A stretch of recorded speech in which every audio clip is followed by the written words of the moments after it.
Hello दोस्तों, मैं Amar Singh the चार क्लासेस में आपका स्वागत करता हूं। तो आज हम लोग मानव नेत्र पढ़ने वाले हैं। आप लोग चित्र देख के वैसे समझ गए होंगे, तो चलिए इसको एक बार पढ़ लेते हैं। आप लोग 10 में भी पढ़े होंगे और 12 में भी पढ़ना, ठीक है। तो इसकी चलिए शुरुआत करते हैं। सबसे पहले देखते हैं मानव नेत्र। मानव नेत्र क्या है, तो आप लोग लिखना शुरू कर दीजिए अगर नहीं लिख रहे हैं। मानव नेत्र एक प्राकृतिक प्रकाशिक यंत्र है जिसकी सहायता से मानव किसी भी वस्तु को देख सकता है, ठीक है। तो मानव एक प्राकृतिक प्रकाशिक यंत्र है जिसकी सहायता से वह वस्तुओं को देख सकता है, ठीक। और यह एक कैमरे की भांति, फोटो कैमरे की भांति कार्य करता है। अब देखिए मानव नेत्र की संरचना। मानव नेत्र की संरचना देखते हैं। तो मानव नेत्र की संरचना हम लोग को ये जो बाहर से दिखाई देता है, बस इसी को हम लोग जानते हैं, बाकी इसके अंदर जब पढ़ते हैं तब समझते हैं, ठीक है। तो सबसे पहले हम शुरुआत करेंगे दृढ़ पटल से। कहाँ से? दृढ़ पटल। देखिए दृढ़ पटल क्या होता है? दृढ़ पटल मानव नेत्र का सबसे बाहरी भाग होता है जो सफेद रंग का होता है। तो मानव नेत्र का जो सबसे बाहरी भाग, ये सफेद वाला आपको दिखेगा, वही क्या होता है? दृढ़ पटल। और यह होता है अपारदर्शी होता है, श्वेत रंग का होता है और दृढ़ होता है, ठीक है। और इसका कार्य क्या है? नेत्र के अंदर के सभी भागों की सुरक्षा करना, ठीक है। तो समझ में आया दृढ़ पटल। दृढ़ पटल मानव नेत्र का सबसे बाहरी भाग होता है जो कि दृढ़, अपारदर्शी और श्वेत रंग का होता है, मतलब सफेद रंग का होता है। इसका कार्य होता है आंतरिक भाग की सुरक्षा करना। अब देखिए उसके बाद, इसके बाद दूसरा हम लोग देखते हैं रक्तक पटल। क्या चीज? रक्तक पटल। ये रक्तक पटल क्या होता है? तो रक्तक पटल आप सीधा एक लाइन में लिख देंगे। दृढ़ पटल के पीछे एक काली रंग की झिल्ली होती है, उसी को रक्तक पटल कहते हैं। तो सीधा देखिए जोड़ के लिख दीजिए, दृढ़ पटल के नीचे एक काली रंग की झिल्ली होती है जिसे रक्तक पटल कहते हैं। उसके बाद ये पढ़ लेंगे। इसके बाद आप लोग आ जाइए इधर, देखिए ये तीसरा नंबर, इसकी शुरुआत करते हैं। कार्निया। कार्निया क्या होती है? अभी ये समझ लीजिए जो हम लोग को दिखता है, ये सामने होता है, केवल उसी की बात कर रहे हैं। तो यहाँ पे अब देखते हैं कार्निया। कार्निया क्या होती है? आप लोग अगर आंख में किसी के भी देखेंगे, जो सफेद वाला भाग होता है, सफेद के बीच में आपको एक बड़ा से दिखाई देगा, उसके बीच में एक काले से दिखाई देगा। तो जो बड़ा से दिखाई देता है बीच में, उसी को बोलते हैं कार्निया, ठीक है।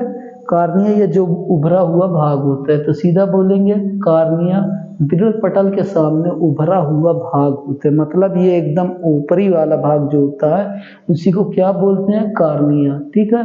कार्निया दृढ़ पटल के सामने उभरा हुआ भाग होता है, ठीक। अब उसके बाद देखिए कार्निया हो गया। अब इसके बाद हम लोग बात करेंगे यहाँ पे आइरिस की। किसकी? आइरिस। तो एक एक बात को समझते चलना। आइरिस क्या होता है? आइरिस कार्निया के ठीक बीच में यह रंगीन एवं अपारदर्शी होता है। कैसे होता है? रंगीन एवं अपारदर्शी होता है। यही जो होता है, आप लोग को किसी की आंखें कंजी दिखाई देगी, मतलब भूरी होगी, ठीक है। आइरिस ही होती है जो कि या तो भूरी हो सकती है या काली हो सकती है, या तो किसी किसी की नीली भी होती है, ठीक है। तो आइरिस सीधा बता देंगे, आइरिस मानव नेत्र में रंगीन एवं अपारदर्शी होती है, जो कि यह काले, नीले और भूरे रंग की हो सकती है। अब देखिए ये हो गया। अब देखिए पुतली। क्या चीज? पुतली। अब पुतली क्या होता है? तो पुतली को बताएंगे आइरिस के बीच में। आइरिस आप लोग ये जो देखते हैं सामने का भाग, आइरिस, आइरिस के बीच में एक छोटा काले रंग का छिद्र होता है जिसे हम क्या बोलते हैं? पुतली। जो एकदम छोटी से दिखती है आंखों में, काली काली, वही क्या होती है? पुतली, ठीक है। तो आप सीधा बताओगे कि आइरिस के बीच में एक छोटा सा छिद्र होता है जो काले रंग की होती है, उसी को पुतली कहते हैं। ये प्रकाश अगर मान लीजिए जैसे उजाला है तो छोटी हो जाती है, और जैसे ही प्रकाश कम होता है अंधेरा, ये बड़ी हो जाती है। तो ये अपने आप छोटी या बड़ी हो जाती है। अब देखिए, अब इसके बाद जलीय द्रव, क्या चीज? जलीय द्रव। जलीय द्रव क्या होता है तो सीधा बताएंगे, कार्निया एवं नेत्र लेंस के बीच में, कार्निया एवं नेत्र लेंस के बीच में एक जल के समान पारदर्शी द्रव भरा होता है, उसी को जलीय द्रव कहते हैं। तो सीधा याद रखिएगा, कार्निया एवं नेत्र लेंस के बीच में, कार्निया एवं नेत्र लेंस के बीच में जो जलीय द्रव भरा होता है जल के समान, उसी को क्या बोलते हैं? जलीय द्रव। ठीक है। अब देखिए, उसके बाद आ जाते हैं पक्षमाभि मांसपेशियां। पक्षमाभि मांसपेशियां, पक्षमाभि ये ऐसी मांसपेशियां होती है जिस पर नेत्र लेंस टिका होता है। तो ऐसी मांसपेशियां जो नेत्र लेंस को एक जगह स्थिर रखती है, उसी को पक्षमाभि मांसपेशियां कहते हैं। अब देखिए, कचाभ द्रव। ठीक है, दोनों में अंतर है, जलीय द्रव और कचाभ द्रव में अंतर है। जलीय द्रव जो कि आपका जल के समान होगा, और ये कचाभ द्रव जो होगा ये आपका गाढ़ा होगा। तो नेत्र लेंस के पीछे, ये नेत्र लेंस है, नेत्र लेंस के पीछे जो द्रव भरा होता है उसी को क्या बोलते हैं? कचाभ द्रव। ठीक, नेत्र लेंस के पीछे पाया जाने वाला गाढ़े द्रव को कचाभ द्रव कहते हैं। अब नेत्र लेंस, नेत्र लेंस क्या होता है तो नेत्र लेंस ऊतकों का बना, ये किससे मिलकर बना होता है? ऊतकों से मिलकर बना होता है। तो नेत्र लेंस ऊतकों से बना एक द्वितल लेंस होता है, जो कि पक्षमाभि मांसपेशियों से टिका होता है।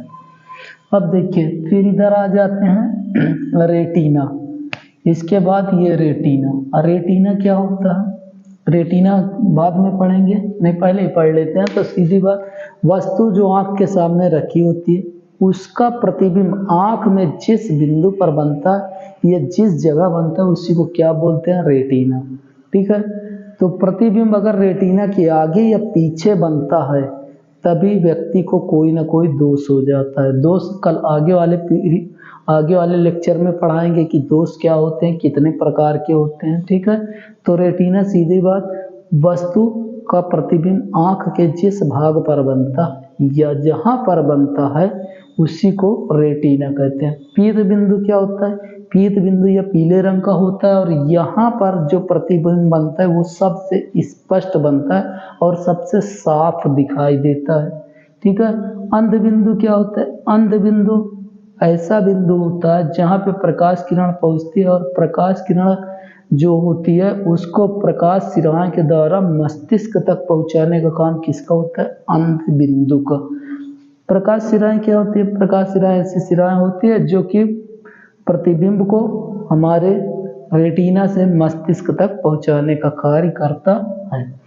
तो ये देखिए, मानव नेत्र आपका 10 से 15 मिनट में ये पूरा समझा दिए हैं, और इसको लिखना होगा तो आप लोग पॉज कर करके लिख लेंगे। ठीक है, देखिए इसको बना के इसलिए लाए क्योंकि इसके बनाने में बहुत ज़्यादा टाइम लगता है, और आप केवल इतना बना के जितनी चीज़ केवल यहाँ पे दर्शाई गई, आप अगर केवल उतना लिख लेते हैं तो आपका ये पूरा कंप्लीट हो जाएगा। ठीक है, अगर वीडियो आपको अच्छी लगी है तो इस चैनल को लाइक कीजिए, सब्सक्राइब कीजिए, और इस वीडियो को ज़्यादा से ज़्यादा अपने दोस्तों के साथ शेयर कीजिए। धन्यवाद।